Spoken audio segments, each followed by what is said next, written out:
Namaskar, Darshak Mitro. Once again, myself, Dr. Vinod Meena, welcomes you in the online lecture portal of Swayam Prabha of IGNU. હું RC Ahmedabad central regional centre તરફથી આપ સૌનું હાર્દિક અભિવાદન કરું છું. BECC 101 અર્થશાસ્ત્રની આ lecture સિરીઝમાં આજે આપણે લો ઓફ વેરિયેબલ પ્રપોર્શન એટલે ઉત્પાદનનો બિન પ્રમાણસરનો નિયમ એ ભણીશું. અર્થશાસ્ત્રની દ્રષ્ટિએ ખૂબ જ મહત્વનો આ નિયમ છે. કોઈ પણ એક પેઢીમાં કેટલા શ્રમિકો હોવા જોઈએ, કોઈ પણ એક પેઢીમાં મહત્તમ નફાની સ્થિતિ ક્યારે આવે, શ્રમિકોની સીમાંત કાર્યક્ષમતા મુજબ એમને મળનારું વેતન જ્યાં સ્થિર થાય ત્યાં પેઢીને મળતો નફો મહત્તમ થાય. આ બધા જ પ્રશ્નોના જવાબમાં ઉત્પાદનનો બિન પ્રમાણસરનો નિયમ ખૂબ જ મહત્વનો છે. ઉત્પાદનમાં 4 પ્રકારના જે નિયમો કામ કરે છે એ વધતી પેદાશનો, ઘટતી પેદાશનો, સ્થિર પેદાશનો અને નકારાત્મક, આ બધાને સમજવામાં પણ ઉત્પાદનનો બિન પ્રમાણસરનો આ નિયમ ખૂબ જ મહત્વનો છે. ઉત્પાદનના બિન પ્રમાણસરના નિયમની રજૂઆત પણ માર્શલ જેવા અર્થશાસ્ત્રીઓએ આપી અને તેમાં બીજા અર્થશાસ્ત્રીઓનું પણ એટલું જ યોગદાન રહ્યું. ઉત્પાદનનો બિન પ્રમાણસરનો નિયમ અલ્ટિમેટલી આપણને ઉત્પાદનની પ્રક્રિયામાં કોઈ પણ એક સાધનને ફેરફાર કરી બાકીના 3 સાધનોને સ્થિર રાખી કોઈ પણ એક સાધનમાં ફેરફાર કરવાથી ઉત્પાદન પર તેની શું અસર થાય છે તેની સમજૂતી આપે છે. આ સિદ્ધાંત સર્વપ્રથમ કૃષિ ક્ષેત્રે એટલે કે એગ્રીકલ્ચર સેક્ટરમાં આપવામાં આવ્યો હતો, પરંતુ ત્યારબાદ તેમના અનુયાયીઓએ તે જાણ્યું કે આ સિદ્ધાંત એ અન્ય ઉત્પાદનની પ્રક્રિયાને અને ખેતી સિવાયની પણ ઉત્પાદનની પ્રક્રિયાને સમજવામાં ખૂબ જ મહત્વનો ભાગ ભજવી શકે છે. અને એટલા જ માટે આ સિદ્ધાંતને જે રજૂ તો થયેલો કૃષિ ક્ષેત્ર કૃષિના સંદર્ભમાં, પરંતુ તેને ઉત્પાદનના તમામ વિભાગોના સંદર્ભમાં સમજવામાં આવે છે. તો મિત્રો, આવો આપણે સમજીએ ઉત્પાદનનો બિન પ્રમાણસરનો નિયમ, જેને અંગ્રેજીમાં લો ઓફ વેરિયેબલ પ્રપોર્શન કહેવાય છે. આ સિદ્ધાંત ને નું જે ફોર્મેટ છે તે છે introduction, assumptions, explanation of the law, index, diagram, limitations and conclusion. એટલે કે પ્રસ્તાવના, ધારણાઓ, સિદ્ધાંતની કે નિયમની સમજૂતી, અનુસૂચિ, આકૃતિ, તેની મર્યાદાઓ અને અંતમાં સમીક્ષા. મિત્રો, આ સિદ્ધાંતને સમજતા પહેલા આપણે એ બાબતને સમજીએ કે આ સિદ્ધાંતની જરૂર કેમ પડી. તો કૃષિ ક્ષેત્રે માની લો કે જમીન, મૂડી અને નિયોજકને સ્થિર રાખી આપણે જો શ્રમના એકમો વધારતા જઈએ તો એક જમીનના ટુકડા પર મહત્તમ કેટલા શ્રમિકોની જરૂર છે તેની સમજૂતી આ સિદ્ધાંત દ્વારા મેળવી શકાય છે. કૃષિ એક એવો વ્યવસાય છે જ્યાં ઘર પરિવારના તમામ લોકો પ્રત્યક્ષ કે પરોક્ષ રીતે જોડાયેલા હોય છે, પરંતુ વાસ્તવમાં તે બધાની જરૂર હોતી નથી. અને જો તેમને ઉત્પાદનની પ્રક્રિયામાંથી દૂર કરવામાં આવે તો પણ અમુક શ્રમિકોના જતા રહેવાથી કુલ ઉત્પાદન પર કોઈ ફરક પડતો નથી. અને આ જ કન્સેપ્ટમાંથી પ્રચંડ બેરોજગારીનો ખ્યાલ અર્થશાસ્ત્રમાં વિકસ્યો, જેને ઇંગ્લિશમાં ડિસગાઇઝડ અનએમ્પ્લોયમેન્ટ કહેવામાં આવે છે. કે દેખીતી રીતે વ્યક્તિ ઉત્પાદનની પ્રક્રિયામાં રોકાયેલો હોય, પરંતુ કુલ ઉત્પાદનમાં તેનો ફાળો શૂન્ય હોય, અને તેને જો ઉત્પાદનની પ્રક્રિયાથી દૂર કરી દેવામાં આવે તેમ છતાં પણ કુલ ઉત્પાદન પર કોઈ અસર નથી પડતી. On a first sight, we notice that the person is involved in the production, but the contribution of that person in the production is absolutely zero. And if you remove that person from the production, the total output does not get affected. So here, the marginal productivity of labor is a zero. એટલે અહીંયા શ્રમની જે ઉત્પાદન ક્ષમતા છે તે શૂન્ય છે, તે ઝીરો છે. એટલે 5 લોકો ખેતીમાં કામ કરતા હોય, એમાંથી પ્રથમ બાળકને શહેરમાં નોકરી મળી જાય. હવે 4 જણા મળીને ખેતી કરે, તેમ છતાં પણ ઉત્પાદન તો એનું એ જ રહે. તો આનો અર્થ એવો થયો કે તો ઉત્પાદન તો એનું એ જ રહે. તો આનો અર્થ એવો થયો કે એ વ્યક્તિ વધારાની છે, પણ હકીકતમાં તે જ વ્યક્તિ વધારાની છે તેવું કહી ન શકાય.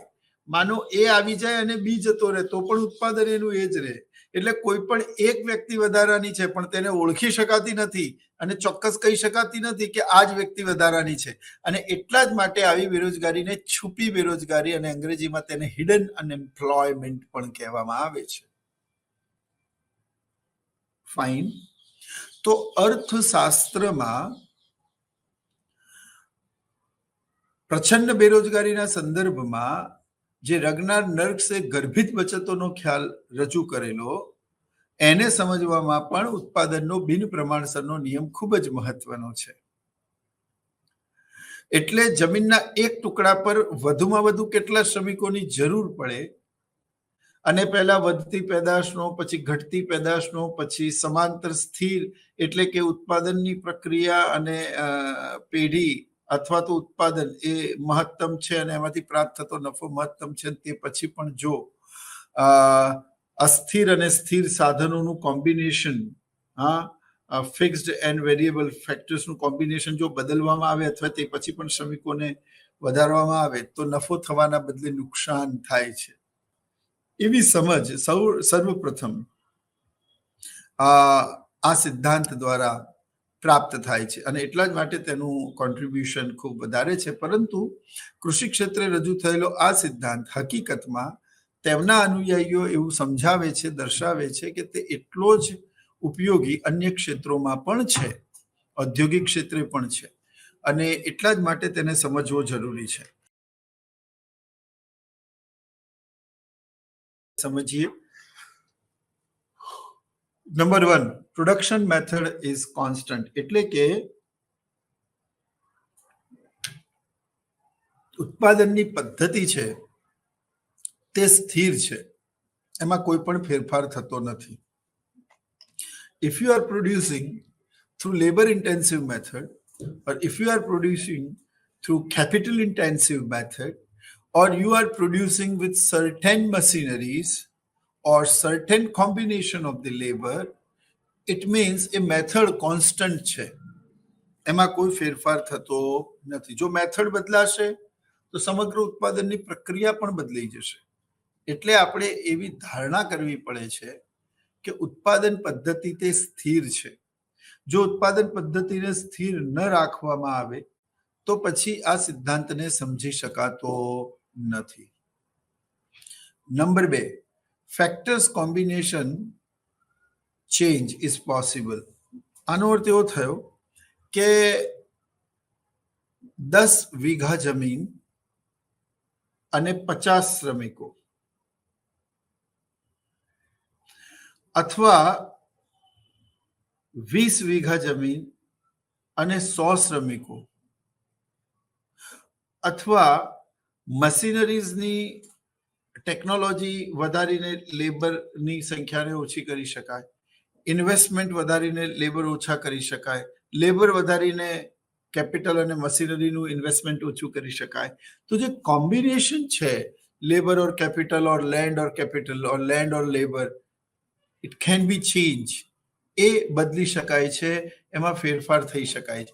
માટે જ આને લો ઓફ વેરિયેબલ પ્રપોર્શન કહેવાય છે કે ભાઈ આટલી મૂડી અને આટલા શ્રમિકો, આટલી મૂડી અને આટલા શ્રમિકો, આટલી મૂડી અને આટલા શ્રમિકો, અને એની ઉત્પાદન પર પડતી અસરો. એટલે બાકીના 3 સાધનો આપણે જાણીએ છીએ તેમ whatever countries, America, Afghanistan, Bharat or Pakistan, every country is having a 4 factors of production that is land, labor, capital and entrepreneur.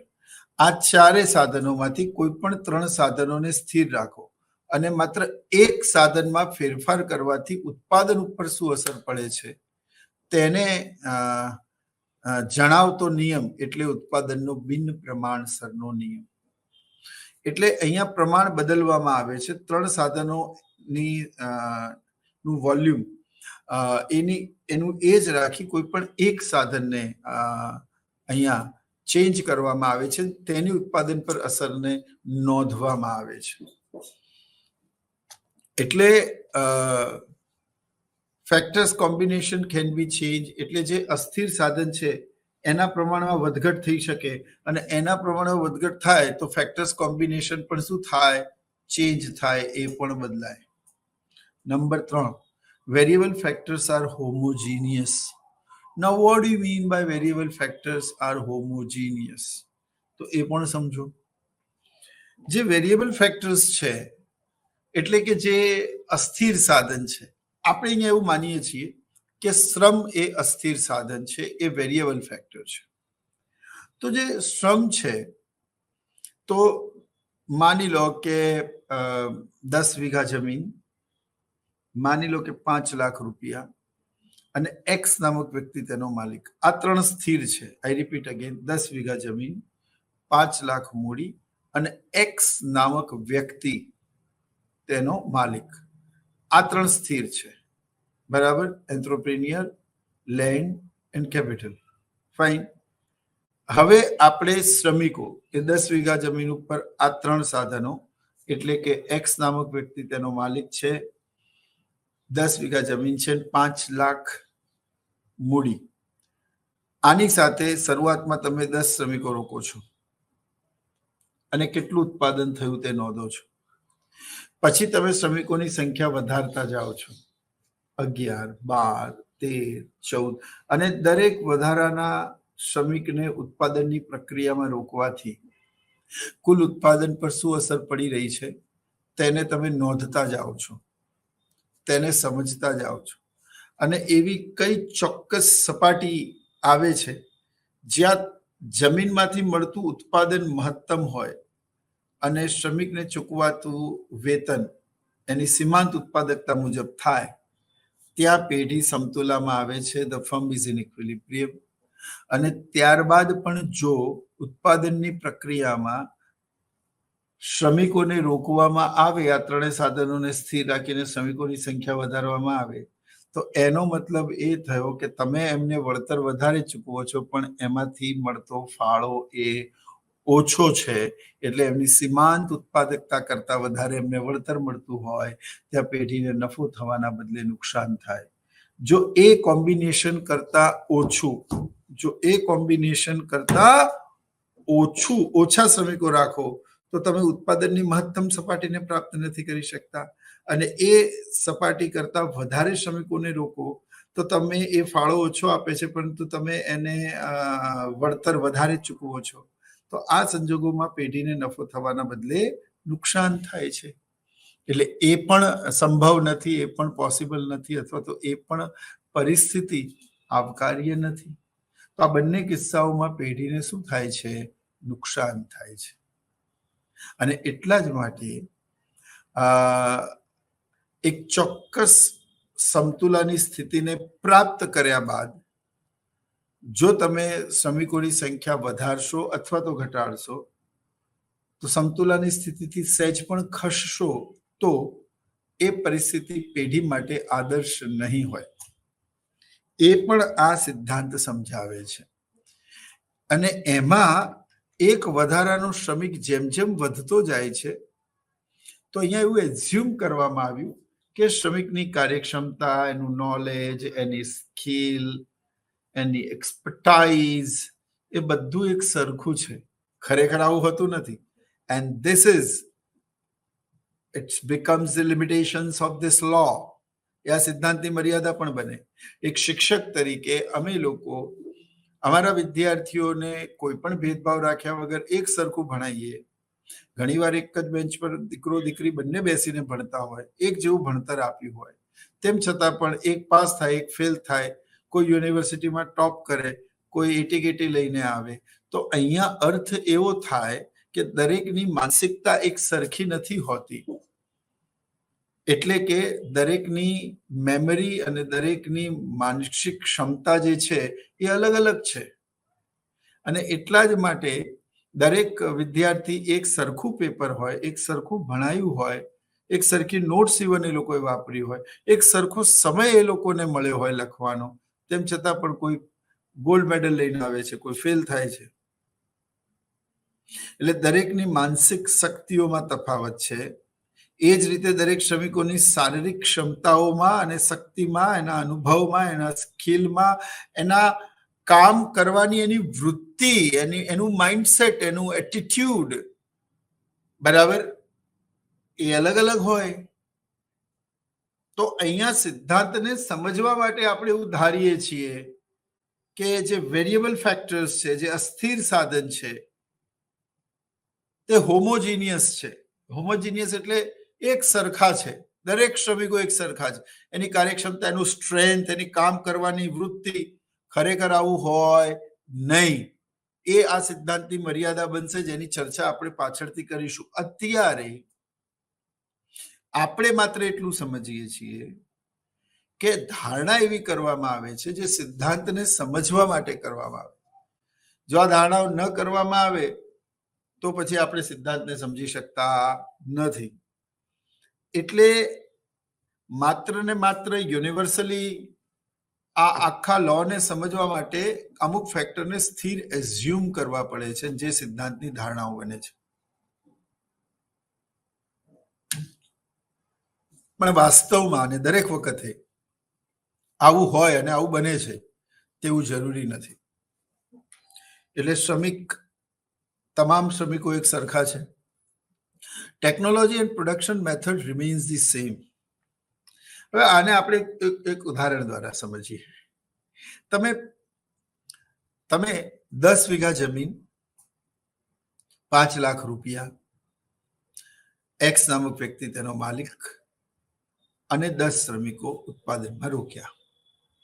તમે સર્ટેન ક્રોપની ખેતી કરી, ફાઇન. માની લો કે આ ખેતી હળ અને બળદ દ્વારા કરવામાં આવી. ઓકે, હવે આગળ સમજો. હવે તમે 11મો શ્રમિક એડ કરો છો કે 12મો શ્રમિક એડ કરો છો, એને તમે માની લો કે એને તમે બળદની જગ્યાએ ટ્રેક્ટર આપો છો. તો ઉત્પાદનમાં એક ચોક્કસ સમય બાદ જે ઘટતી પેદાશનો નિયમ કામ કરવો જોઈએ તેવું અર્થશાસ્ત્ર જે કહે છે એવું અહીંયા લાગુ નહીં પડે. હકીકતમાં 11મા શ્રમિકની કાર્યક્ષમતા ઘટવાને બદલે ઓર વધશે. તમે યુદ્ધમાં 10 સૈનિકોને મોકલ્યા તમે તલવાર અને ભાલા લઈને, અને શું પરિણામ આવ્યું તેની તમે તપાસ કરો છો, કોણે કેટલાને માર્યા તે તમે જુઓ છો. પરંતુ 11મા સૈનિકના હાથમાં તમે જો AK-47 આપશો તો એની મારક ક્ષમતા આ લોકો કરતા વધારે હશે, ઓબ્વિયસલી. જો સાધન બદલાય તો પરફોર્મન્સ પણ બદલાય, અને તેવામાં શ્રમિકની સીમાંત ઉત્પાદકતાને માપી ન શકાય. એટલે માટે તમે સમજો કે ખરેખરનું મૂલ્યાંકન તો એ છે કે દરેક વિદ્યાર્થીને એક સરખું જ પેપર મળે, એક સરખો જ લખવાનો સમય મળે, અને તે પછી તેમની માનસિકતાને તપાસવા માટેની કસોટી પરીક્ષા લેવામાં આવે. તો એ ન્યાયી છે. તમે દરેક વિદ્યાર્થીને અલગ અલગ પેપર આપો અને કોઈક વિદ્યાર્થીને સહેલું પેપર આવી જાય, અથવા એણે જે પ્રશ્નો વાંચ્યા છે એના એ જ પ્રશ્નો જો પૂછાઈ જાય તો બની શકે કે એક રાત પહેલા વાંચેલો વિદ્યાર્થી પણ ખૂબ સરસ પેપર લખીને આવે, અને કોકના ભાગે જો અઘરું પેપર આવે તો એ આખું વર્ષ ભણવા છતાં પણ એ આમાંથી સારા માર્ક્સ ન મેળવી શકે. એટલે આ ચોક્કસ મૂલ્યાંકન નથી, આ પદ્ધતિ યોગ્ય નથી. ઇટ મીન્સ તમારે શ્રમિકોની સીમાંત ઉત્પાદકતા જો માપવી હોય તો તમારે એવી ધારણા કરવી પડે કે દરેક શ્રમિકની સીમાંત ઉત્પાદકતા એક સરખી છે. All labours are homogeneous as well as the methods and the equipment and the environment of the production is also remains the same. ત્યારે એક વધારાના શ્રમિકને રોકવાથી ઉત્પાદન પર શું અસર પડી તેની ચોક્કસ માપણી થઈ શકે છે. પણ 10 શ્રમિકોને તમે હાથથી કામ કરવાનું કહો ને 11મા શ્રમિકને તમે કમ્પ્યુટરથી કામ કરવાનું કહો ને બેઠો બેઠો 10 માણસોનું કામ કરે ત્યારે તમે એ 10 શ્રમિકોની અને કમ્પ્યુટરથી કામ કરતા વ્યક્તિની કાર્યક્ષમતાને તમે ચોક્કસ રીતે માપી ન શકો. Are you getting my point? એટલે અહીંયા એ કહેવું, માપવું, કરવું એ અઘરું છે કે અર્થશાસ્ત્રમાં શ્રમિકોની કાર્યક્ષમતા એક સરખી હોય આવું શક્ય નથી. ઉત્પાદન પદ્ધતિ સતત બદલાતી હોય છે તે પણ સહજ સત્ય છે. પણ અહીંયા ઉત્પાદનના આ સિદ્ધાંતને, બિન પ્રમાણસરના સિદ્ધાંતને સમજવા માટે આવી ધારણા કરવામાં આવી છે. ઇટ ડઝન્ટ મીન્સ કે આવું હોય. તો અહીંયા એવું ધારવામાં આવ્યું છે કે technology and production methods remains the same, અને એ જો સ્થિર હોય તો એક વધારાના શ્રમિકને ઉત્પાદનની પ્રક્રિયામાં રોકવાથી તેની ઉત્પાદન ઉપર શું અસર પડે છે તેને માપવામાં આવે છે, અને તો જ તે સીમાંત ઉત્પાદકતાને સમજી શકાય છે.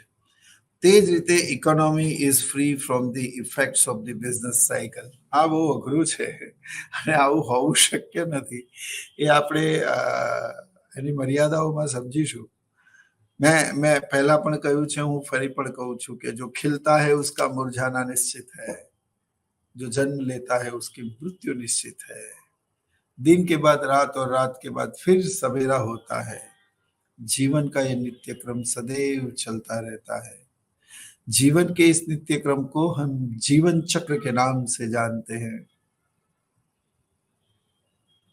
जिस तरह से हमारे जीवन में सुख और दुख आते हैं वैसे ही इकोनॉमी में अप्स एंड डाउन यानी कि तेजी और मंदी आती है. कभी अर्थतंत्र शिखर पर होता है, कभी अर्थतंत्र सड़क पर होता है. इट मीन्स वो journey top to bottom level की जो है उसको इकोनॉमिक्स की भाषा में बिजनेस साइकिल એટલે કે વેપાર ચક્ર તરીકે ઓળખવામાં આવે છે. હવે વિશ્વનો કોઈ પણ માનવી એવો નથી જે સુખ દુઃખથી અલિપ્ત હોય. વિશ્વની મોટામાં મોટી મહાન વિભૂતિઓ પણ પોતાના જીવનમાં સંઘર્ષ કરીને આગળ વધી છે, અને મોટા ભાગના લોકો એવું કહે છે એમની આત્મકથામાં અને એ લોકોના વ્યક્તિગત અનુભવોને પણ આપણે જાણીએ ત્યારે કે એ લોકો ખૂબ જ સંઘર્ષ કરીને આગળ આવ્યા છે. મિત્રો, હું એક આર્મી સ્કૂલમાં ગયેલો, ત્યાં ખૂબ સરસ એક વાક્ય લખેલું કે संघर्ष जितना कठिन होगा जीत उतनी ही शानदार होगी. तो દરેકના જીવનમાં એ સુખ દુઃખનો પર્યાય સતત ચાલતો રહે છે. એ સુખ દુઃખ જીવનમાં સતત આવતા જતા રહે છે. એટલે કોઈ પણ માનવીનું જીવન જે રીતે સુખ દુઃખથી અલિપ્ત નથી, તે રીતે આ વિશ્વનું કોઈ પણ અર્થતંત્ર તે તેજી અને મંદીથી અલિપ્ત નથી મિત્રો. અને તેજી અને મંદીથી અલિપ્ત નથી વિશ્વનું કોઈ પણ અર્થતંત્ર. અને એટલા જ માટે વિશ્વના કોઈ પણ અર્થતંત્રમાં વર્ષો સુધી સ્થિતિ સામાન્ય રહે એવું શક્ય નથી. જે રીતે વિશ્વના મહાનતમ મહાન વ્યક્તિને પણ સુખ દુઃખ અપ્સ એન્ડ ડાઉન્સ જોવા પડે છે. તમે માનીને અને જાણીને હેરાન થશો કે અમિતાભ બચ્ચન જે વ્યક્તિ ના અવાજનો જાદુ આજે ન કેવલ ભારતીય સિનેમામાં પણ સમગ્ર વિશ્વમાં એક અલાયદો અવાજ માનવામાં આવે છે તે Amitabh Bachchan, to be or not to be, એમને જે બાયોગ્રાફી લખી to be or not to be, એમાં એ એવું જણાવે છે કે જીવનના શરૂઆતી વર્ષોમાં જ્યારે રેડિયોનો જમાનો હતો ત્યારે આકાશવાણીમાં, કારણ કે ફિલ્મમાં સ્ક્રીનિંગમાં તેઓ ફેલ થઈ ગયા અને ત્યારે તેમની મજાક ઉડાવવામાં આવી કે અને ખૂબ દુબળા પાતળા અને ખૂબ ઊંચી હાઈટ હતી તેમની, તો કે આવો દુબળો પાતળો વ્યક્તિ, આટલો લાંબો વ્યક્તિ તાડ જેવો અને આટલો ભારે અવાજ, આ તો હીરો કમ કોમેડિયન વધારે લાગે છે, આવો માણસ ફિલ્મ ઇન્ડસ્ટ્રીમાં ચાલી ના શકે. And Amitabh Bachchan was fail in the screening. ઘરેથી હરિવંશરાય બચ્ચન એમના પિતાશ્રીથી વિરુદ્ધ જઈને તેઓ મુંબઈ આવેલા, કારણ કે એમના પિતાશ્રી એવું ઈચ્છતા હતા કે તેઓ વિદેશ જઈને પોતાનું આગળનું ભણતર પૂરું કરે, બટ અમિતાભ બચ્ચનના જીવનમાં કંઈક અલગ સ્વપ્ન હતા. તેઓ મુંબઈ આવ્યા. હવે પાછા કેવી રીતે જાય ફિલ્મના સ્ક્રીનિંગમાં, તો તેઓ ફેલ થઈ ગયા. ત્યારબાદ એમણે પોતાની કિસ્મતને અજમાવવા માટે આકાશવાણીના દરવાજા ખખડાવ્યા. આકાશવાણીમાં આટલો ભારે અવાજ, અમારા જેટલા પણ સાંભળનારા દર્શકો છે એ બધા રેડિયો બંધ કરી દેશે. આવો વિલન જેવો અવાજ તો કેવી રીતે રેડિયોમાં ચાલી શકે? બહુ સોફ્ટ ચોકલેટી વોઇસ, જે કર્ણપ્રિય હોય એવો અવાજ અમારે જોઈએ. અને તેમ અમિતાભ બચ્ચનને એક એની હાઈટ અને એક એનો અવાજ, આ બે વસ્તુથી રિજેક્ટ કરી દેવામાં આવ્યા. પણ મિત્રો, તમે જુઓ ઇતિહાસ પોતાનામાં કઈ રીતે લખાય છે. અને એનાથી પણ અઘરું એક ઇન્સિડન્ટ એવો છે કે જેમાં અમિતાભ બચ્ચનને જ્યારે પ્રથમ ફિલ્મમાં બ્રેક મળ્યો ત્યારે કોઈક એવું કહ્યું કે યાર મુझे एक गूंगे कैरेक्टर की जरूरत है जो बोल नहीं पाता है. तो एक बीजो डायरेक्टर એવું કહે છે કે वो एक लड़का आया था ना जिसका बहुत भारी आवाज था, तुझे उसको बुलाना तो है नहीं, पीछे लठ लेके खड़ा कर देना. અમિતાભ બચ્ચનને બ્રેક મળ્યો 7 હિન્દુસ્તાનીમાં, જ્યાં બહુ મોટો રોલ નહોતો, પરંતુ રેશમા અને શેરા કરીને જે ફિલ્મ હતી એમાં અમિતાભ બચ્ચનને ગુંગાનો રોલ મળે. એને ગુંગા વ્યક્તિ અને પાત્રનો અભિનય કરવો પડ્યો, જેમાં અમિતાભ બચ્ચન એ મ્યુટ છે. વિચાર કરો, અમિતાભ બચ્ચનની વોઇસના કારણે અમિતાભ બચ્ચનને ફિલ્મ ઇન્ડસ્ટ્રીએ સ્ટેન્ડ ના આપ્યું. પણ જેવી જ અમિતાભ બચ્ચનની જંજીર ફિલ્મ રિલીઝ થઈ અને પછી અમિતાભ બચ્ચને ક્યારેય પણ પાછળ વળીને નહીં જોયું. અને એ જ ફિલ્મ ઇન્ડસ્ટ્રી જે અમિતાભ બચ્ચનની વોઇસ અને હાઇટને નાપસંદ કરેલા, એને રિજેક્ટ કરેલા, એ રિજેક્શન મળેલું. અમિતાભ બચ્ચનની અવાજનો જાદુ ફિલ્મ ઇન્ડસ્ટ્રીના માથે એવો ચઢીને બોલ્યો કે આજે મોટા ભાગની ફિલ્મો અમિતાભ બચ્ચનના વોઇસથી શરૂ થાય છે, ડબ થાય છે. કૌન બનેગા કરોડપતિમાં અમિતાભ બચ્ચનનો અવાજ જ દર્શકોના દિલ જીતી જાય છે. અને એવો પણ યુગ આવ્યો કે એંગ્રી યંગ મેનની અમિતાભ બચ્ચનની હાઇટને પામવા માટે લોકો હીલવાળા શૂઝ પહેરવા લાગ્યા. જે 2 વસ્તુઓ માટે એને રિજેક્શન મળેલું, એ જ 2 જ વસ્તુઓને પોતાની જિંદગીના સૌથી સબળ પાસા બનાવીને એમણે દુનિયાની સામે રજૂ કર્યા.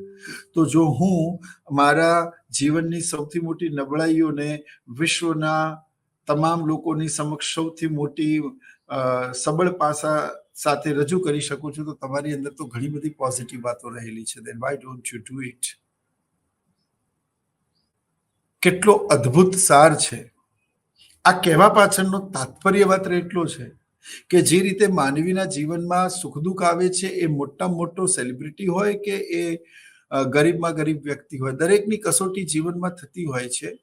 અને તે જ રીતે અર્થતંત્ર, એ ભલે અમેરિકન ઇકોનોમી હોય કે આફ્રિકાનો કોઈ ગરીબ દેશ હોય, દરેક ઇકોનોમીમાં અપ્સ એન્ડ ડાઉન્સ આવે જ છે. કોરોનામાં દરેક દેશે આર્થિક નુકસાન વેઠ્યું જ છે.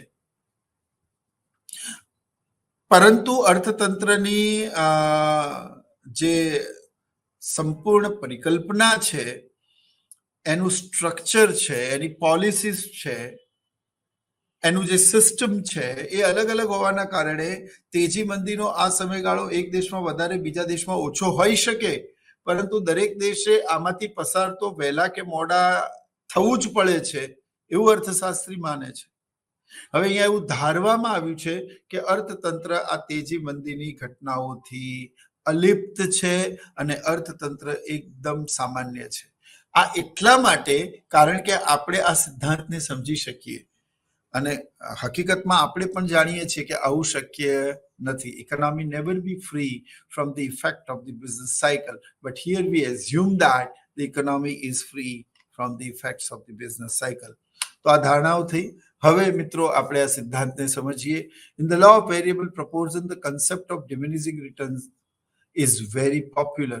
Professor Marshall had represented this law in the context of the agriculture sector, but the modern economist believes that it is applicable to all sectors of the production in more or less proportion.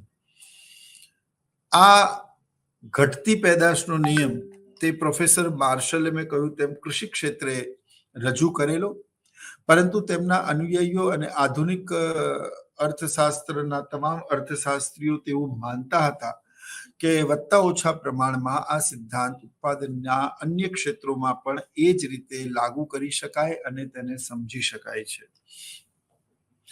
According to Marshall, 4 types of the returns to scale in operation. ઉત્પાદનમાં આમ તો 3 પ્રકારના વધતી ઘટ બૃહદ ફલક ઉપર જોઈએ તો 4 રિટર્ન્સ ટુ સ્કેલ એટલે 4 વળતરના સિદ્ધાંતો કામ કરતા હોય છે. When production increases at an increasing rate is called increasing returns to scale. જ્યારે ઉત્પાદન વધતા દરે વધે તો તેને વધતી પેદાશનો નિયમ કહે છે. હવે વધતા દરે વધે ઇટ મીન્સ શું? સમજજો 10 શ્રમિકો મળીને 100x નું ઉત્પાદન કરે છે, તો આપણે એવું સમજી શકીએ કે એક શ્રમિકની સીમાંત ઉત્પાદકતા 10x બનાવવાની છે. આનો અર્થ એ થયો કે 11મો શ્રમિક જો ઉત્પાદનની પ્રક્રિયામાં રોકાય તો કુલ ઉત્પાદન 100 થી વધીને 110 થવું જોઈએ. પણ મેં તમને કહેલું કે 10 વીઘા જમીન, 5 લાખ મૂડી અને ચોક્કસ વ્યક્તિ એનો માલિક અને 10 શ્રમિકો, એનાથી કેટલું ઉત્પાદન થયું.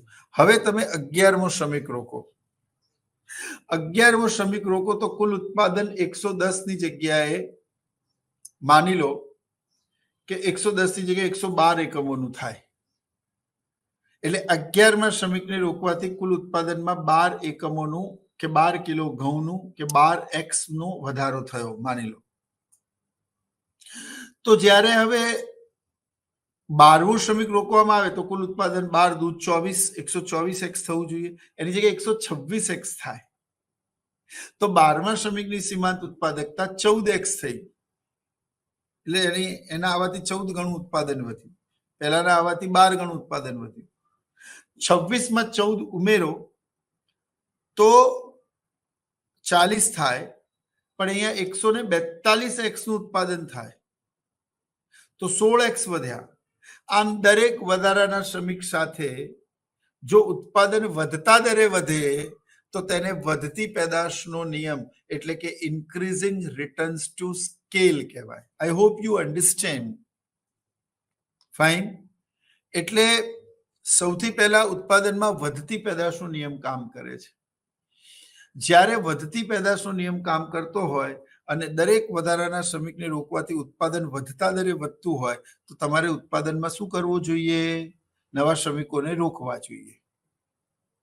અને આ ત્યાં સુધી કરવું જોઈએ જ્યાં સુધી શ્રમિકોની સીમાંત કાર્યક્ષમતા અને એમને ચૂકવાતું વેતન એ સરખું નથી થઈ જતું. અને એના પરથી જ રિકાર્ડોનો વહેંચણીનો સિદ્ધાંત અસ્તિત્વમાં આવ્યો. પણ એ પહેલા આ સિદ્ધાંત એ ખૂબ જ મહત્વનો સિદ્ધાંત જે અર્થશાસ્ત્રમાં પાયાના સિદ્ધાંતોમાંનો એક છે, એ મહત્વનો છે. ઓકે, તો પહેલું આપણે વધતી પેદાશનો નિયમ સમજ્યા. બીજું છે when production increases at a decreasing rate is called decreasing returns to scale.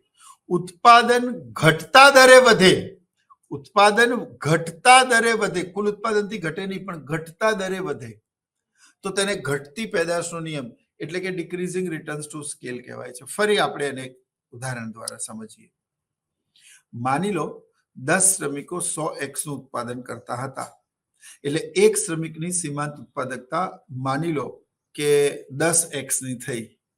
એનો અર્થ એ થયો કે એક વધારાના શ્રમિકને ઉત્પાદનની પ્રક્રિયામાં તમે રોકો તો એક વધારાના શ્રમિકના આવવાથી કુલ ઉત્પાદનમાં જેટલો ફેરફાર થાય તેને શ્રમિકની સીમાંત ઉત્પાદકતા અથવા સીમાંત ભૌતિક ઉત્પાદકતા કહેવાય. તો એક વધારાના શ્રમિકને ઉત્પાદનની પ્રક્રિયામાં રોકવાથી કુલ ઉત્પાદનમાં કેટલો ફેર પડ્યો તે તેની સીમાંત ઉત્પાદકતા કહેવાય. તેને કિંમતમાં એક્સ નામક વસ્તુની પ્રાઇસથી ગુણી દો તમે તો તે તેની નાણાકીય સ્વરૂપમાં સીમાંત ઉત્પાદકતા પ્રાપ્ત થઈ. તેને વેતન સાથે સરખાવો કે જો એ દિવસે 200 રૂપિયાનું કુલ કામ કરે છે તો તેને 200 રૂપિયા કરતા ઓછું મળે તો પેઢીને નફો થાય. જે સ્તરે એની સીમાંત ઉત્પાદકતાને મળનારું વેતન સરખું થાય ત્યાં પેઢી આદર્શ સ્થિતિમાં હોય. તે પછી શ્રમિકોને રોકવા જોઈએ નહીં. તે પછી પણ શ્રમિકોને રોકે તો એનો અર્થ એ થયો કે ફાળો ઓછા રૂપિયાનો આપે છે પણ તેને વેતન વધારે મળે છે, તો અહીંયા પેઢીને નફો થવાના બદલે નુકસાન થશે. તો બીજો જે ઉત્પાદનમાં નિયમ કામ કરે છે એ છે ઘટતી પેદાશનો નિયમ એટલે law of diminishing returns to scale. અહીંયાથી સમજીએ આપણે કે 10 શ્રમિકો 100x નું ઉત્પાદન કરતા હતા તો એક શ્રમિકની સીમાંત ઉત્પાદકતા 10x ની થઈ. તો 11મો શ્રમિક તમે ઉત્પાદનની પ્રક્રિયામાં રોકો તો કુલ ઉત્પાદન વધીને 110 થવું જોઈએ, પરંતુ 11મા શ્રમિકને ઉત્પાદનની પ્રક્રિયામાં તમે રોકો ત્યારે કુલ ઉત્પાદન વધીને 108 થાય. ઉત્પાદન તો વધ્યું જ છે, 100 થી 108 વધારે જ છે. 8 2 16. હવે 12મો શ્રમિક રોકે તો કુલ ઉત્પાદન 116 થવું જોઈએ, એની જગ્યાએ 114 થાય. તો 12મા શ્રમિકની સીમાંત ઉત્પાદકતા પહેલાની 8 આવી, બીજાની 6 આવી, ત્રીજાની 4 આવે, ચોથાની 2 આવે. આમ ઉત્પાદન તો 100 કરતા તો વધ્યું જ છે પણ ઘટતા દરે વધ્યું છે, માટે તેને ઘટતી પેદાશનો નિયમ કહેવામાં આવે છે. આ બાબત આપણે આગળ ઇન્ડેક્સ અને ડાયાગ્રામમાં સમજીશું. It is called decreasing or diminishing returns to scale. અને તે જ્યારે 0 ના થઈ જાય ત્યાં સુધી શ્રમિકોને રોકવા જોઈએ, પછી ન રોકવા જોઈએ, પછી નકારાત્મક થાય. તમે એક બહુ જ સાદા અને સરળ ઉદાહરણ દ્વારા આપ લોકોને હું સમજાવું, આપના સુધી પહોંચવાનો પ્રયત્ન કરું. ન કરે નારાયણ આવું ક્યારેક બને જીવનમાં કે તમે 3-4 દિવસ સુધી જમ્યા ના હો અને તેવામાં આપની સમક્ષ ભોજન પીરસવામાં આવે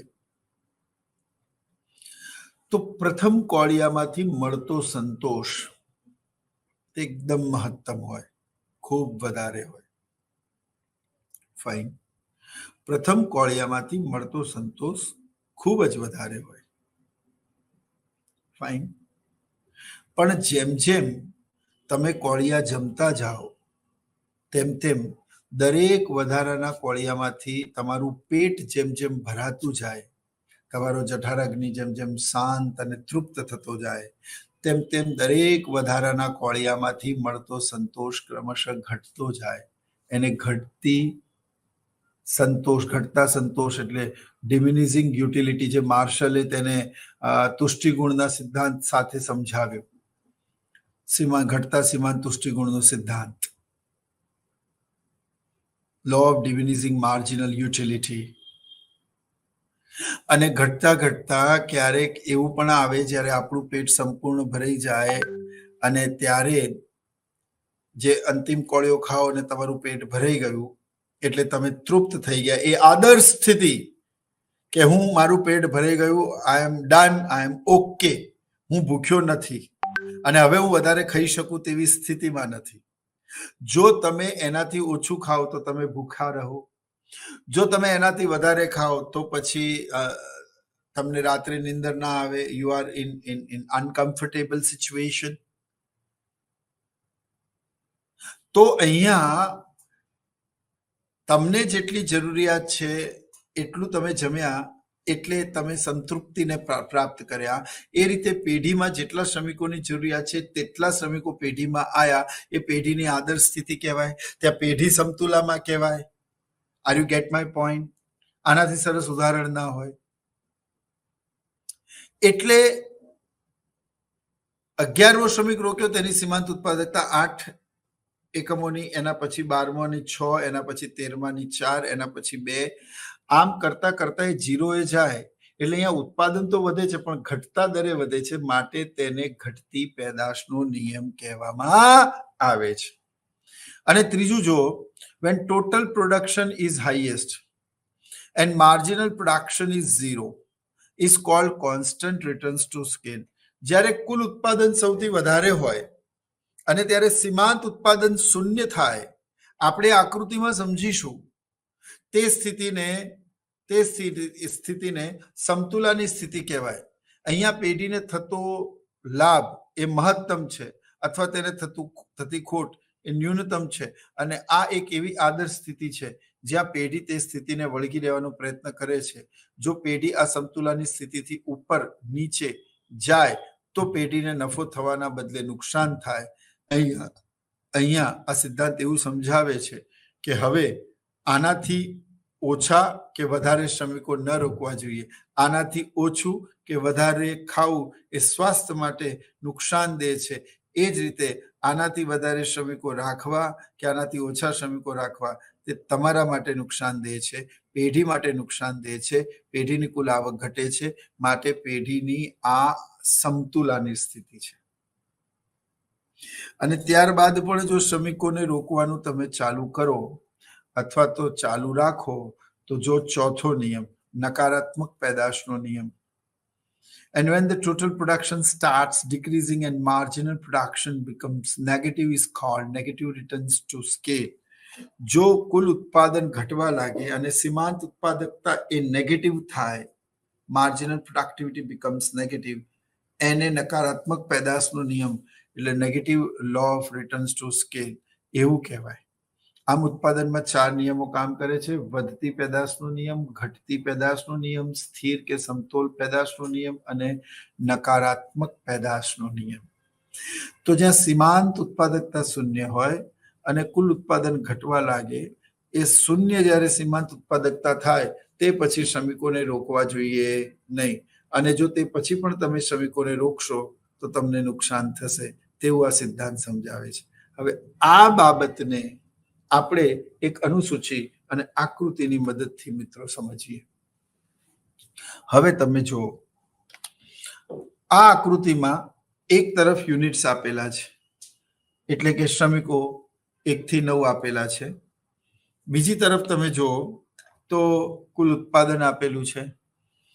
ત્રીજા કોલમમાં એપી એટલે કે એવરેજ પ્રોડક્શન આપેલું છે અને ચોથા કોલમમાં એમપી એટલે માર્જિનલ પ્રોડક્શન આપેલું છે. હવે તમે જોઈ શકો છો કે પહેલા, બીજા અને ત્રીજા, જો તમને મારું કર્સર દેખાતું હોય તો ફર્સ્ટ, સેકન્ડ અને થર્ડ, આ 3 શ્રમિકો સુધી કુલ ઉત્પાદન વધે છે. તમે જોઈ શકો છો 40, 90 અને 150. તો એવરેજ પ્રોડક્શન કેવી રીતે પ્રાપ્ત કરાય? તો કે કુલ ઉત્પાદનને શ્રમિકોની સંખ્યા વડે ભાગો. 40 divided by 1 is equal to 40. 90 divided by 2 એટલે 90 ને 2 થી ભાગો તો તમને 45 મળે. 150 ને 3 વડે ભાગો તો તમને 50 મળે. તો આ એવરેજ પ્રોડક્શન કેવી રીતે મળ્યું એ આપણને ખ્યાલ આવી ગયો. ભાઈ, પહેલા કોલમમાં 1 થી 9 આપણને આવડે છે, જે આપણે લખી દીધું. બીજા કોલમને તમારે યાદ રાખવું પડશે, at any cost, at any how. જેમ કે 40, 90, 150, 200, 230, 240, 240, 230, 210. એટલે 40, 90, 150, 200, 230, 240, 240, 230 and 210. તો આ જો તમે યાદ રાખો તો ત્રીજું અને ચોથું કોલમ એ યાદ રાખવાની જરૂર નથી, તેની ગણતરી અને ઇક્વેશનને સમજી શકાય છે મિત્રો. તો જો પહેલા 40 ને 1 વડે ભાગવાથી 40 મળ્યા, 2 ને 90 ને 2 વડે ભાગવાથી 45 મળ્યા, 150 ને 3 વડે ભાગવાથી 50 મળ્યા. આને એવરેજ પ્રોડક્શન કહેવાય. હવે તમે ધ્યાનથી જો તો એવરેજ પ્રોડક્શન 40, બીજામાં 45, ત્રીજામાં 50. અને એ જ રીતે માર્જિનલ પ્રોડક્શન જુઓ, પહેલામાં 40, બીજામાં 50, ત્રીજામાં 60. એટલે અહીંયા કુલ ઉત્પાદન બરાબર બીજું કોલમ, સરેરાશ ઉત્પાદન એટલે કે ત્રીજું કોલમ એવરેજ પ્રોડક્શન, અને સીમાંત ઉત્પાદન એટલે કે માર્જિનલ પ્રોડક્શન એટલે કે ચોથું કોલમ. આ ત્રણેયમાં ઉત્પાદન વધતું જાય છે અને વધતા દરે વધે છે. 40, પછી 45, પછી 50, 40, 50 અને 60. હવે સીમાંત ઉત્પાદન કેવી રીતે મેળવશો? તો કે પહેલા એકમમાં 40 તો 40 આપણે લખી દીધા. બીજા શ્રમિકને બીજા લેબરને ઉત્પાદનની પ્રક્રિયામાં જોડવાથી કુલ ઉત્પાદનમાં થતો ફેરફાર. તો તમે જોઈ શકો છો કે બીજા શ્રમિકને જોડવાથી ઉત્પાદન 40 થી વધીને 90 થયું. તો 40 અને 90 વચ્ચેનો ડિફરન્સ આપણે લેવાનો છે. તો 40 અને 90 વચ્ચેનો ડિફરન્સ છે 50. પછી ત્રીજા શ્રમિકને રોકવાથી કુલ ઉત્પાદનમાં થતો ફેરફાર. તો અહીંયા 90 થી 150 વચ્ચેનો ડિફરન્સ આપણે સમજવાનો છે. The difference between 90 to 150. તો 90 થી 150 નો જે ડિફરન્સ છે એ 60 નો છે. તો આમ એક વધારાના શ્રમિકને ઉત્પાદનની પ્રક્રિયામાં રોકવાથી કુલ ઉત્પાદનમાં થતો ફેરફાર આપણે સમજવાનો છે. તો અહીંયા આપણે જાણીએ છીએ અને જોઈ શકીએ છીએ આપેલા ઇન્ડેક્સ અને અનુસૂચિમાં કે પહેલા 3 શ્રમિકો સુધી કુલ ઉત્પાદન પણ વધે છે, સરેરાશ ઉત્પાદન પણ વધે છે અને સીમાંત ઉત્પાદન પણ વધે છે. માટે આને વધતી પેદાશનો નિયમ કહેવાય છે. And that's why it is known as increasing returns to scale. બરાબર? એ શું છે મિત્રો? તો કે વધતી પેદાશનો નિયમ છે. ફાઇન. હવે તમે બીજું જુઓ, ચોથા અને પાંચમા સુધી તમે જો કે ઉત્પાદન 150 થી વધીને 200 થયું. બરાબર? એટલે કે સરેરાશ ઉત્પાદન 200 ગુણ્યા 4, 200 ભાગ્યા 4 એટલે આપણને 50 મળ્યું. પછી 230 કુલ ઉત્પાદન 200 થી વધીને 230 થયું. તો 230 ભાગ્યા 5 તો આપણને 46 મળ્યું. તો તમે જોઈ શકો છો કે સરેરાશ ઉત્પાદન 50 થી ઘટીને 46 થયું, 46 થી ઘટીને 40 થયું. તો તમે ચોથા, પાંચમા અને છઠ્ઠા સુધી જોઈ શકો છો કે કુલ ઉત્પાદન ઘટતા દરે વધે છે અને પરિણામે સરેરાશ જે ખર્ચ છે, સરેરાશ જે ઉત્પાદન છે એ પણ 50, 46 અને 40 આમ ઘટતા દરે વધે છે. અને સીમાંત ઉત્પાદકતા પણ તમે જોઈ શકો છો 50, 30 અને 20. કેવી રીતે મળ્યું? 150 અને 200 વચ્ચેનો તફાવત 50, 200 અને 230 વચ્ચેનો તફાવત 30 અને 230 અને 240 વચ્ચેનો તફાવત એટલે 10.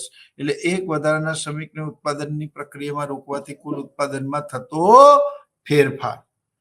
તો 150 અને 200 વચ્ચેનો ફેરફાર 50 છે, 200, 230 વચ્ચેનો ફેરફાર 30 છે, 230 અને 40 વચ્ચેનો ફેરફાર 10 છે. અને 200 ભાગ્યા 4 એટલે 50 મળે, 230 ભાગ્યા 5 એટલે 46 મળે, 240 ભાગ્યા 6 એટલે 40 મળે. તો અહીંયા તમે જુઓ છો કે એપી એટલે કે એવરેજ પ્રોડક્શન એટલે કે સરેરાશ ઉત્પાદન 50, 46, 40 નું થાય છે અને માર્જિનલ પ્રોડક્શન એટલે કે એમપી સીમાંત ઉત્પાદન 60, 50 અને 30 થાય છે. આમ સરેરાશ ઉત્પાદન અને સીમાંત ઉત્પાદન બંને ઘટે છે અને કુલ ઉત્પાદન પણ ઘટતા દરે વધે છે. માટે તેને ઘટતી પેદાશનો નિયમ કહેવામાં આવે છે. I hope you understand. એ પછી તમે જોઈ શકો છો કે સાતમા એકમે, છઠ્ઠા અને સાતમા 240 નું 240 એટલે કુલ ઉત્પાદન સ્થિર રહે છે. કુલ ઉત્પાદન શું રહે છે? સ્થિર રહે છે. અને 240 ને 7 વડે જ્યારે ભાગવામાં આવે છે ત્યારે આપણને 34.3 નો ડેટા મળે છે જે એવરેજ પ્રોડક્શન દર્શાવે છે. પણ 240 માંથી 240 બાદ કરો તો આપણને શૂન્ય મળે છે, એટલે સીમાંત ઉત્પાદકતા શૂન્ય છે. હવે આ નિયમ એવું કહે છે, જે માર્શલે રજૂ કરેલો ખેતી ક્ષેત્રમાં, પણ આધુનિક અર્થશાસ્ત્રીઓ માનતા હતા કે વધતા ઓછા પ્રમાણમાં તેને ઉત્પાદનની અન્ય પ્રક્રિયાઓમાં પણ લાગુ કરી શકાય છે. માટે અહીંયા એવું સમજવામાં આવે છે કે આ ક્ષેત્રમાં 7 જ શ્રમિકોની જરૂર છે અને ત્યાં કુલ ઉત્પાદન 240 મહત્તમ છે અને સીમાંત ઉત્પાદન એ શૂન્ય. એટલે કે અહીંયા શ્રમિકની સીમાંત ઉત્પાદકતા અને તેને મળતું વેતન સરખું થાય છે. એટલે આ પછી જો તમે શ્રમિકોને રોકશો તો પેઢીને નફો થવાના બદલે નુકસાન થશે. અહીંયા સુધી પેઢી આદર્શ સ્થિતિમાં છે, પેઢીને થતો લાભ મહત્તમ છે અથવા થતી ખોટ એ ન્યૂનતમ છે અને પેઢી આ સમતુલાના બિંદુને વળગી રહેવાનો પ્રયત્ન કરે છે. જો એ બિંદુથી તે સહેજ બી ઉપર નીચે થાય તો પેઢીને નુકસાન થાય છે. માટે આને સમતોલ કિંમત અને આવી સ્થિતિને સમતુલાની સ્થિતિ કહેવામાં આવે છે. પરંતુ જો કોઈક કારણસર તે પછી પણ શ્રમિકો રોકવામાં આવે તો તમે જોવો છો કે 8મા શ્રમિકના રોકવાથી કુલ ઉત્પાદન 240 ની જગ્યાએ 230 થયું.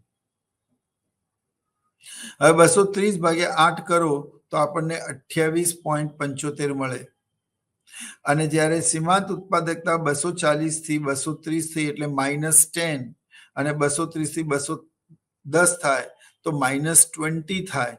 આમ તે ગેપ વધતો જાય અને દરેક વધારાના શ્રમિકને રોકવાથી પેઢીને થતું નુકસાન પણ ક્રમશઃ વધતું જાય.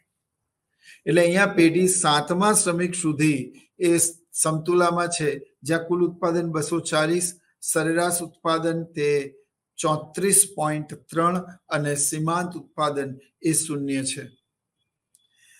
સરેરાશ ઉત્પાદન શૂન્ય થતું નથી અને સીમાંત ઉત્પાદકતા જ્યારે શૂન્ય કે એના કરતા નીચે જાય, જો માઇનસમાં જાય, એ નેગેટિવ બને, એ નકારાત્મક બને, તો આનો અર્થ એ થયો કે પેઢીને નફો થવાના બદલે નુકસાનની શરૂઆત થઈ છે. એટલે આ સિદ્ધાંત એવું દર્શાવે છે કે અહીંયા 7 જ શ્રમિકોની જરૂર છે, એનાથી વધારે શ્રમિકો રોકવા જોઈએ નહીં. અને જો તમે રોકશો તો તમને નફો થવાના બદલે નુકસાન થશે. આ બાબતને આપણે એક આકૃતિમાં સમજીએ. આકૃતિમાં તમે જોઈ શકો છો કે જે યુનિટ્સ ઓફ વેરિયેબલ ફેક્ટર્સ છે અને ઉત્પાદન છે. ટીપી એ ટોટલ પ્રોડક્શન એટલે કુલ ઉત્પાદનની રેખા છે. એપી એટલે એવરેજ પ્રોડક્શન, સરેરાશ ઉત્પાદનની રેખા છે અને એમપી એટલે કે માર્જિનલ પ્રોડક્શન એ સીમાંત ઉત્પાદકતા દર્શાવે છે. આકૃતિમાં જે ઉપર બ્લુ કલરની લાઈન છે મિત્રો, આ એટલા માટે કલર અલગ અલગ દોર્યા કે હું જ્યારે કલર કહું તો તમને રેખાનો ખ્યાલ આવે. તો શરૂઆતમાં એ વધતા દરે વધી રહી છે, તમે જોઈ શકો છો. એટલે કે 1, 2 અને 3 આ 3 સુધી કુલ ઉત્પાદન વધી રહ્યું છે, જે આકૃતિમાં ઓ એ રેખા ઊભી જ્યાં મારું કર્સર છે એ દર્શાવે છે. આ સ્ટેજ 1 છે અને આ સ્ટેજ 1 ને વધતી પેદાશનો નિયમ કહેવામાં આવે છે, જ્યાં સરેરાશ ઉત્પાદન પણ વધે છે અને સીમાંત ઉત્પાદન પણ વધે છે. એટલે પિંક અને સેફ્રોન કલરની જે લાઈન છે, બ્રાઉનિશ ટાઈપ, એ પણ વધે છે અને ઓ એ સુધી પ્રથમ સ્ટેજ છે. એ થી બી સુધીનું સ્ટેજ નંબર 2 એટલે કે બીજો તબક્કો છે. આ બીજા તબક્કામાં કુલ ઉત્પાદન તો વધે જ છે. તમે આ અનુસૂચિમાં જોઈ શકો છો કે ચોથા, 5મા અને 6ઠા તો કુલ ઉત્પાદન 210, 200, 200 થી 230, 230 થી 240, તો કુલ ઉત્પાદન તો વધે જ છે. તો બ્લુ કલરની લાઈન તો વધારો જ દર્શાવે છે. ફાઇન. પણ અહીંયા એ સમજવાની જરૂર છે કે ત્રીજા, ચોથા અને 5મામાં સરેરાશ ઉત્પાદન પણ વધે છે, પણ ઘટતા દરે વધે છે અને સીમાંત ઉત્પાદન પણ ઘટતું જાય છે. અને એટલા જ માટે આકૃતિમાં તમે જોઈ શકો છો કે પિંક કલરની લાઈન અને બ્રાઉનિશ કલરની લાઈન ધીરે ધીરે નીચેની તરફ બીજા તબક્કામાં જોવા મળે છે. જ્યારે સીમાંત અને સરેરાશ ઉત્પાદન ઘટવા લાગે ત્યારે તેને ઘટતી પેદાશનો નિયમ કહે છે. ત્યારબાદ એફ બી પર ઉત્પાદન મહત્તમ છે અને અહીંયા પેઢીને થતો લાભ સર્વોત્તમ છે એ આકૃતિમાં 7મું બિંદુ દર્શાવે છે, જ્યાં કુલ ઉત્પાદન 240, સરેરાશ ઉત્પાદન 34.3 અને સીમાંત ઉત્પાદન 0 છે. સીમાંત ઉત્પાદન 0 છે અને એટલા જ માટે પિંક કલરની લાઈન OBA સ્પર્શે છે એક્સ ધરીને અને ત્યાં સીમાંત ઉત્પાદકતા 0 થાય છે. સીમાંત ઉત્પાદકતા 0 થાય ત્યારે કુલ ઉત્પાદન FB આપણે એવું માની લઈએ કે 240 અને B એટલે કે 0 અને 7મા નંબરનો શ્રમિક એટલે અહીંયા પેઢીને શું થાય છે? મહત્તમ નફો થાય છે. એટલે કે તમે જેટલી જરૂરિયાત હતું એટલું તમે જમી લીધું. Now you are done and once you are done, તમારી જઠરાગ્નિ તમારી ભૂખ સંતોષાઈ ગઈ. હવે પછી પણ જો તમે ખાશો તો તમે પણ તકલીફમાં મુકાશે, બીજા પણ મુકાશે, એટલે તમારા સ્વાસ્થ્ય માટે સારું નથી. આ સિદ્ધાંત એવું જ દર્શાવે છે કે 7મા શ્રમિક એ પેઢીની સમતુલાનું બિંદુ છે. તે પછી પણ જો તે શ્રમિકોને જોડવાના ચાલુ રાખશે તો પેઢીને નફો થવાના બદલે નુકસાન થશે મિત્રો. અને એટલા જ માટે બી બિંદુ પછી માર્જિનલ પ્રોડક્ટિવિટી બીકમ્સ નેગેટિવ એ નીચેની તરફ જાય છે અને તેને નકારાત્મક પેદાશનો નિયમ કહે છે. I hope you understand. હવે આ સિદ્ધાંતની આપણે મર્યાદાઓ જોઈએ. એમાં પહેલી મર્યાદા છે new land for the cultivation with the application of labour and capital will witness higher growth in the initial years. The marginal returns will be increasing instead of decreasing in the beginning. જ્યારે નવા સાધનો ઉત્પાદનની પ્રક્રિયામાં આવે છે તો ઉત્પાદન ઘટતું નથી પરંતુ વધે છે તેવું ઘણા બધા ઉદાહરણો અને તથ્યો સમજાવે છે. એટલે આ ઘટતી પેદાશનો નિયમ દર વખતે કામ કરે તેવું જરૂરી નથી. બીજું, an increase in the application of the capital will also result in the increase in the marginal returns instead of decreasing. ખરેખર તમે જેમ જેમ વધુ ને વધુ મૂડી, વધારે ને વધારે ટેકનોલોજી, વધારે ને વધારે તમે મોડર્ન મશીનરીઝનો ઉપયોગ કરવા લાગો છો તેમ તેમ ઉત્પાદન ખરેખર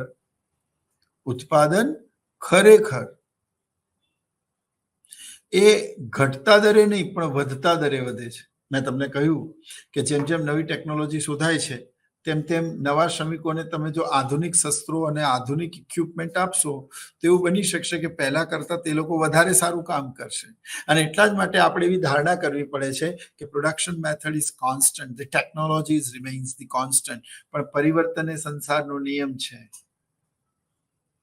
સમય અને પ્રવાહો સાથે મૂલ્યો અને સમાજની તમામ પ્રકારની અભિવ્યક્તિઓ, વિચારધારા, ઉત્પાદન પ્રણાલી, ખાનપાન, પહેરવેશ, રહેઠાણ, માનસિકતા, ટ્રેડિશન, કલ્ચર બધામાં ફરક પડે છે અને તેની ચોક્કસ અસરો ઉત્પાદન પર જોવા મળે છે. પણ આ બધી જ અસરોને આ સિદ્ધાંતમાં અવગણવામાં આવી છે, જે આની સૌથી મોટી મર્યાદા છે. You know what? એટલે નવી નવી ટેકનોલોજી, નવા નવા સાધનો જ્યારે આવતા રહે છે ત્યારે ઘણી વખત ઉત્પાદનમાં ઘટતી પેદાશની જગ્યાએ વધતી પેદાશનો નિયમ કામ કરે છે. ત્યાં સિદ્ધાંતમાં આપેલું ઘટતી પેદાશનો નિયમ એ કામ કરતો નથી. માની લો મેં તમને કહ્યું તેમ ખેતીમાં તમે સાદું બિયારણ વાપરતા હો અને પછી ચોક્કસ શ્રમિકોના આવ્યા પછી તમે હાઇબ્રિડ બિયારણ વાપરવા લાગો તો એવું બની શકે કે શ્રમિકોની ઉત્પાદકતા ઘટવાને બદલે તેની સીમાંત ઉત્પાદકતામાં વધારો થાય, કારણ કે તમે ટેકનોલોજી બદલી દીધી, કારણ કે તમે ઇનપુટ્સ બદલી દીધા. એટલે બધા જ ઇનપુટ્સ એક સરખા આપવામાં આવે અને તે પછી એના ઉપર શું અસર પડે છે એ જોવામાં આવે તો તેને જ શું કહેવામાં આવે છે? તો તેને જ સીમાંત ઉત્પાદકતાના સિદ્ધાંતની સાચી માપણી અથવા તો સાચી સમજૂતી કહેવામાં આવે છે. પણ જો ટેકનોલોજી બદલાઈ ગઈ, સંસાધનો બદલાઈ ગયા તો પછી એકના હાથમાં તલવાર ને એકના હાથમાં મશીન ગન, તો એનું કોઈ કમ્પેરિઝન છે નહીં મિત્રો. ફાઇન. તે જ રીતે જે ચોથું મર્યાદા છે, ત્રીજી મર્યાદા છે કે it improve the method of the cultivation are applied on land then the marginal returns will increase instead of decreasing. અને ચોથું જે છે, this law ignored the new technology and new inputs in production method. For example, the inputs of the green revolution increasing the productivity of the land instead of decreasing. માલ્થસ નામના એક અર્થશાસ્ત્રી એવું કહ્યું હતું કે ત્રીજું વિશ્વયુદ્ધ એ પાણી અને અનાજના કારણે થશે, પણ તેઓ ભૂલી ગયેલા કે ગ્રીન રેવલ્યુશન એટલે હરિયાળી ક્રાંતિના પ્રણેતા ડોક્ટર નોર્મન બોરલોગે સમગ્ર સમીકરણોને બદલી દીધા. એટલે માર્શલે અહીંયા ટેકનોલોજી અને નવી મેથડ્સને અવગણના કરી છે, તે પણ આ સિદ્ધાંતની મર્યાદા છે. જ્યારે નવી જમીનની નું ખેડાણ થાય ત્યારે ઉત્પાદન પ્રણાલી બદલાતા તેની ઉત્પાદન પર ચોક્કસ અસર પડે છે, એટલે દર વખતે ઘટતી પેદાશનો નિયમ કામ કરે તેવું શક્ય નથી. And the assumptions of the variable factors homogeneous. મેં તમને આગળ પણ કહેલું કે દરેક શ્રમિકના જે અસ્થિર સાધનો છે તે એક સરખા છે, તેમની કાર્યક્ષમતા એક સરખી છે, આવું કદાપી શક્ય બની શકે નહીં. અને અર્થતંત્ર તે બિઝનેસ સાયકલથી મુક્ત છે, આવું પણ હોઈ શકે નહીં. કોવિડ પણ આવે, યુદ્ધ પણ થાય, તેજી અને મંદી પણ આવે, સરકારની પણ અસ્થિરતા સર્જાય, નાણાકીય ક્રાઇસિસ આવે, અર્થતંત્રમાં બધું જ ચાલતું હોય છે, માટે અર્થતંત્ર હંમેશા સ્થિર હોય તેવું માનવાને અવકાશ નથી. તો આ સાથે જ મિત્રો આપણો આ આજનો law of variable proportion નો સિદ્ધાંત પૂરો થાય છે. I hope you are enjoying the lecture. In the very next lecture, we will meet in the new edition of the economics, and in that we will come with the new series of economics. And ત્યાં સુધી આપ સૌ આ જ રીતે ઇગ્નુના સ્વયંપ્રભા પોર્ટલની ચેનલમાં અમારી સાથે જોડાયેલા રહો અને આ અર્થશાસ્ત્રના નિત નવા ટોપિક્સને ભણતા અને સમજતા રહો, તેવી જ અભ્યર્થના સાથે હું ડોક્ટર વિનોદ મીના આપનાથી રજા લઉં છું. જય હિન્દ.